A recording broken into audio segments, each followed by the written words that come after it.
welcome back to this lecture series on noise control in mechanical systems with myself Professor Sneha Singh. So, we have been discussing about our new module where we are seeing what is the noise generated in the mechanical systems. Okay? What are the main types of noise in mechanical system, how they are created, how they are transmitted, and what are the various kind of control measures that we can apply.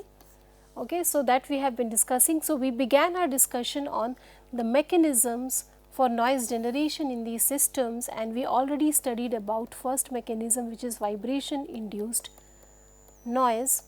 Let us study about the other mechanisms. So, just a quick recap, this is a primary mechanisms of noise generation. It is first through vibration, then we have impact, then we have the fluid flow, and then we have the fluid structure interaction. So, let us study about the other three types of mechanisms. So, what is the impact noise? So, impact noise is caused by the collision of two or more objects, which results in a very sharp short duration sound. Okay. So, it is an impulsive force which is coming into play of when two objects they collide, a impulsive force is generated, which is a very high magnitude force acting over a short period of time, and in response to this the noise waveform is also in the same way. It is a high amplitude sound wave resulting for a very short period of time. So, it has high amplitude sound wave over a very short period of time results because of the impacts and collisions. What is the typical energy transfer that takes place? Whenever any impact occurs, the kinetic energy is suddenly transferred from one object which is impacting and is in motion to the another object which was stationary in most of the cases. And this sudden transfer in the kinetic energy, then a portion of this energy gets converted into mechanical waves as well. Okay? A portion of the kinetic energy then creates mechanical vibrations which then radiates as sound waves into the air. The kind of pressure waves we have is rapid compression takes place and some rapid release of air molecules during the impact, which generates in general high pressure sound waves which spread outwards as noise, and these are high pressure sound waves spread across short duration of time corresponding to the impact. What are the other characteristics of this impact induced noise? They have a very sharp transient nature. Just like the impulsive forces, they are typically short, sharp and sudden in nature. The noise consists of a loud initial peak followed by a quick decay that happens. Okay. So, temporarily if suppose you think about the time variation, then you can think about the pressure as very high pressure wave and sudden decay. Okay. So, it is a very transient nature, very high amplitude short duration sound. What is the broad frequency range? So, this was the temporal content of the sound. Then the frequency content, what is it like? It is a broadband frequency content, which means that with respect to frequency, how is the pressure varied? It is containing various kind of frequencies. It is not a tonal sound. So, impact noise has a wide frequency spectrum, contains both low as well as high frequencies. The high frequency component is usually associated with the sharp sounds and the low frequencies with the flatter sounds of the larger impacting bodies. What are some of the common sources where this kind of impact noise may be generated? So, for example, in manufacturing and construction, the operations such as the metal forging, then the pressing and stamping operations, the stamping of the coins, the pressing of the metal sheets, okay. So, and the stamping of the coins and embossing of the structures, then the use of the impact hammers to shape the various kind of metallic structures, all of this is going to create the impacting noise. And then in the other mechanical equipment such as the explosion or the gunfire, these phenomenon will also create impacting noise. What are the control measures? So, obviously here what is happening is that two bodies, they are colliding together, and because of the collision the energy is transferring and some of the energy is used to convert it into vibrations of the structure which are colliding together. So, if you can make the structures that are colliding as soft, So, how can you make it as soft? You can decrease the stiffness of the structure and make it more softer in nature. So, what happens that this softening will create, it will reduce the impact of the noise. So, the amplitude of the impacting noise is going to go down if you can make lower stiffness or a softer structure.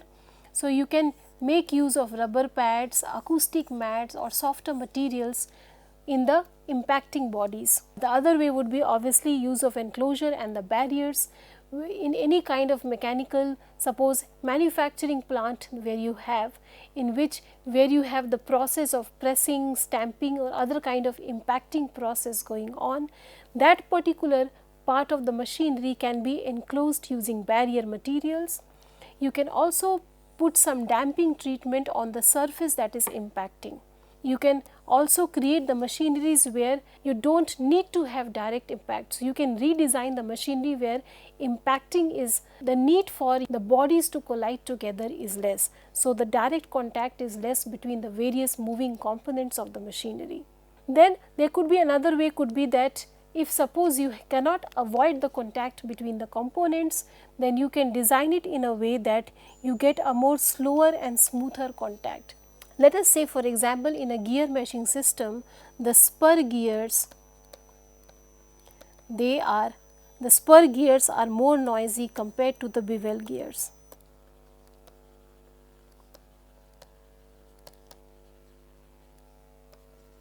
And here both the gears, what happens that the gears that are meshing together, they are colliding and they are coming in contact.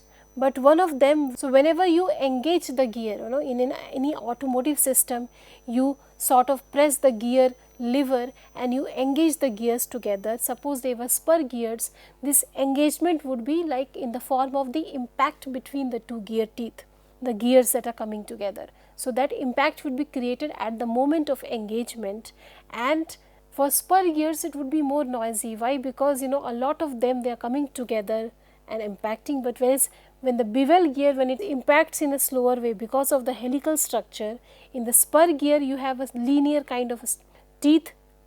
So, the impact happens all at once throughout, whereas in the case of bevel gears, they slowly make a contact. So, the contact happens at a slower and smoother rate, and that is why they are less noisy. So, you can redesign the components so that when they are impacting together, they are impacting slowly and in a more smoother manner. So, these are some of the ways in which you can control the impacting noise. Then the other type of noise is the flow induced noise. So, obviously the fluid flow and the movement of the fluid itself is creating the noise here. So, what is happening, the gases or the fluids, they might be going at very high rates through the various mechanical systems such as the pipes, ducts, valves, etc., and in and around the solid objects such as obstacles, and they might be creating the noise by the means of their flow. So, what happens, why they create the noise? The movement of the fluid, because what is it? Noise or sound in general is a pressure fluctuation that is being carried forward in air. Okay? So, the pressure fluctuation in the air is being perceived by us as noise.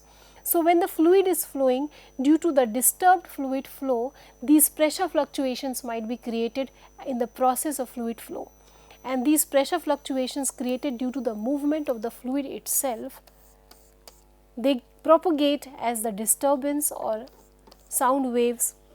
Okay? Suppose you blow into an open air, it will not be very noisy, but if you keep some hard obstacle and then you blow into it, it will disturb the airflow, and because of the lot of disturbance and the turbulence created, some extra pressure fluctuations will result, and that will create your noise. What are the types of fluid flow noise? Within that you have the turbulent flow noise. So, obviously what is air turbulence? If you study in the field of fluid mechanics, you will find that the airflow could be laminar in nature, which is more streamlined airflow, and then turbulent, which means that the airflow is very haphazard and very disturbed. So, very irregular and erratic flow lines result, it is not a streamlined flow. So, this irregular erratic flow can happen at some conditions of the fluid, such as very high speeds can result into turbulence. The presence of obstacles can result into turbulence, the change in the viscosity can result into turbulence and so on. And because of these conditions, pressure fluctuations will result and they typically give you a broad spectrum noise. So, the turbulent flow gives a broad spectrum noise. Then the other kind of fluid flow noise is the vortex shedding, which is the oscillating flow. This is the schematic of what is happening. So, what happens that the fluid is flowing through and it is flowing in a perfect manner, and then suddenly a bluff body is encountered or some kind of big obstacle is encountered on the pathway of the fluid.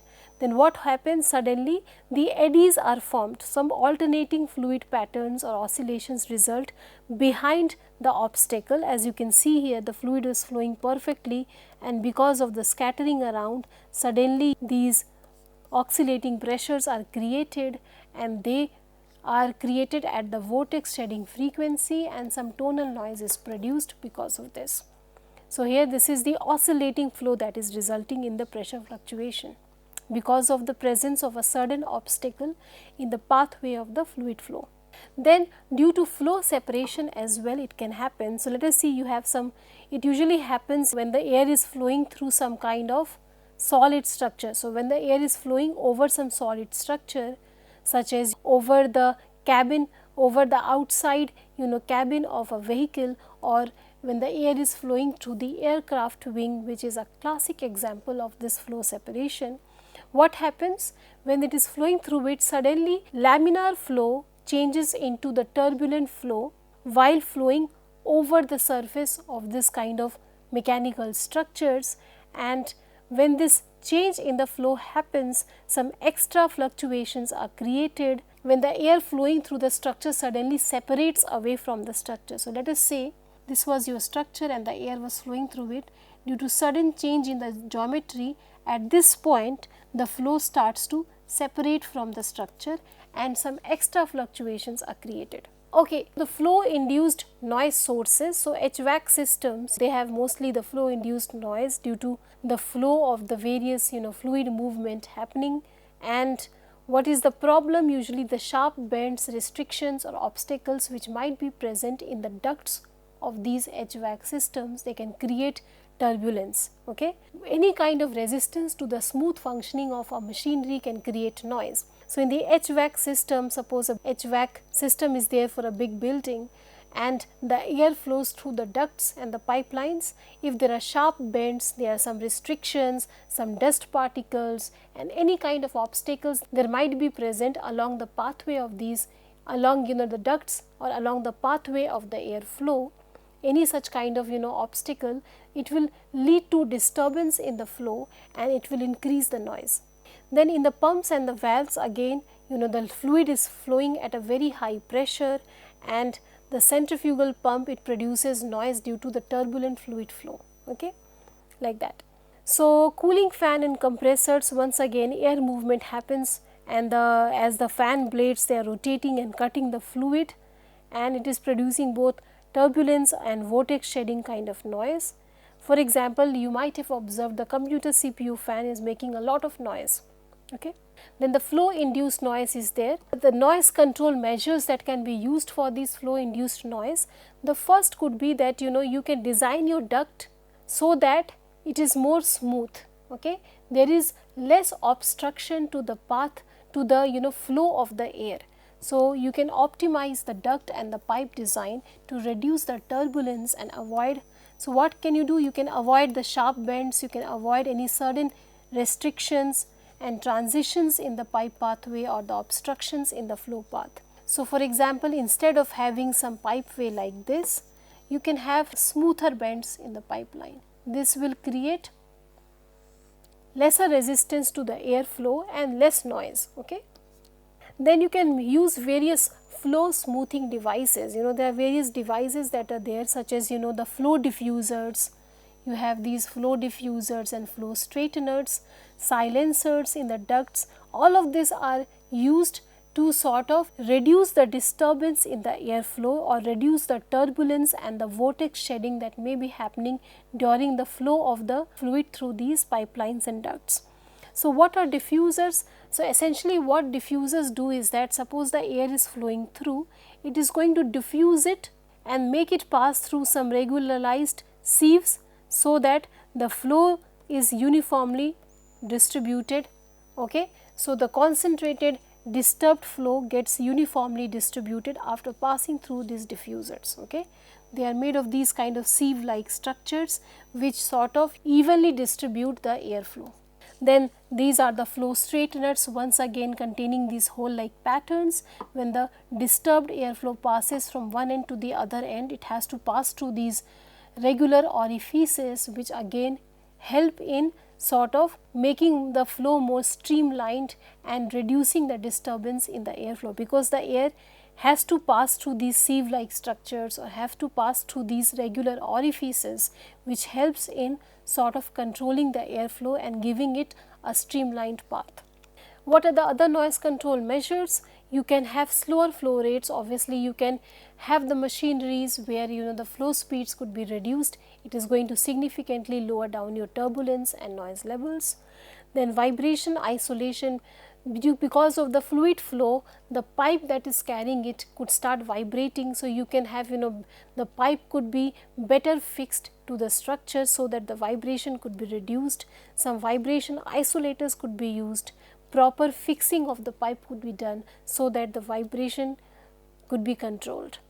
The last type of noise is the fluid structure interaction noise. So what happens is that the fluid is flowing through, okay, and it is creating the noise. So when the fluid flow itself is creating the noise, that is called as the fluid induced noise or simply fluid flow noise.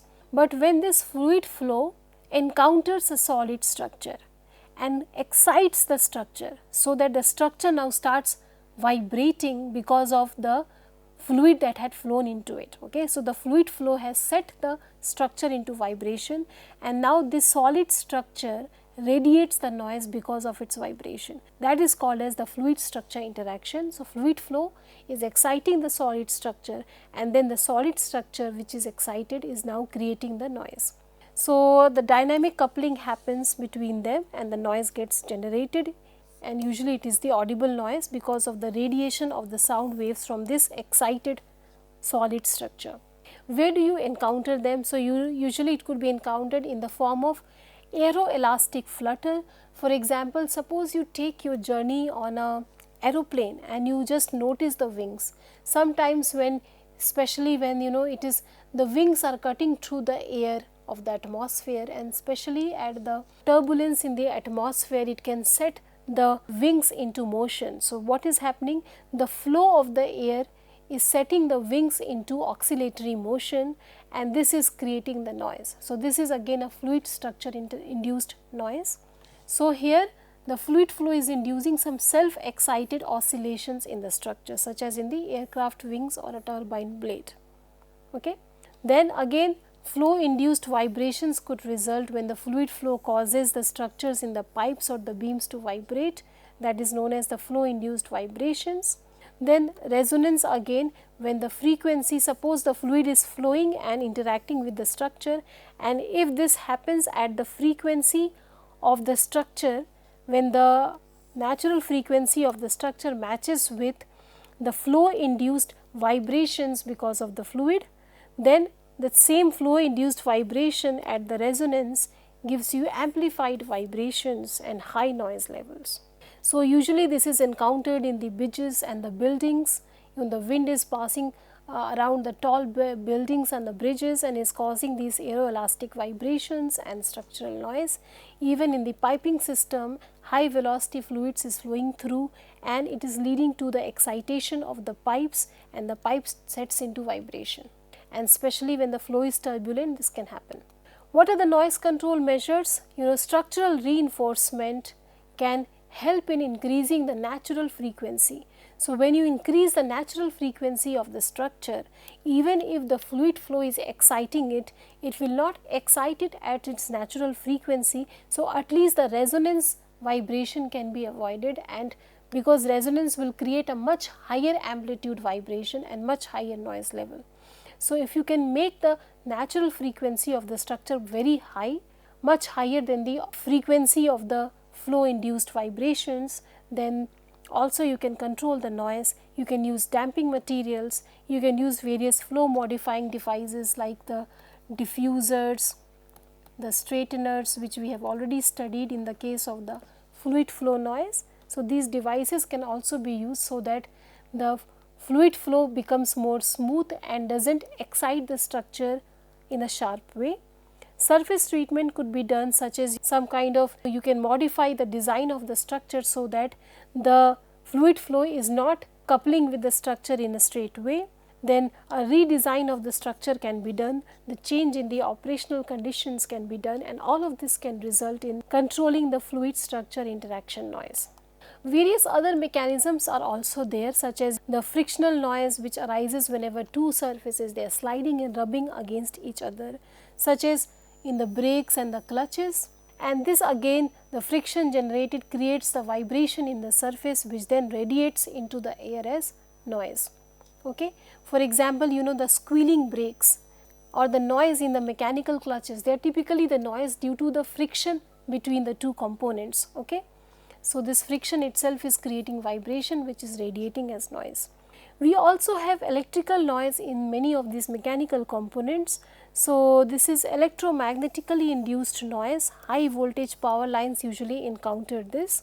So, the sound is created by the electromagnetic forces. Again, this is an unbalanced force which is leading to the vibration of the structure or pressure fluctuations, which is then converting into sound, such as the hum in the transformers that you observe, the whine in the rotating electrical machines, the buzz of the fluorescent lamps. All of this is creating noise, and this is typically an electrical noise that is being created. So, with this I would like to close this lecture. Thank you for listening.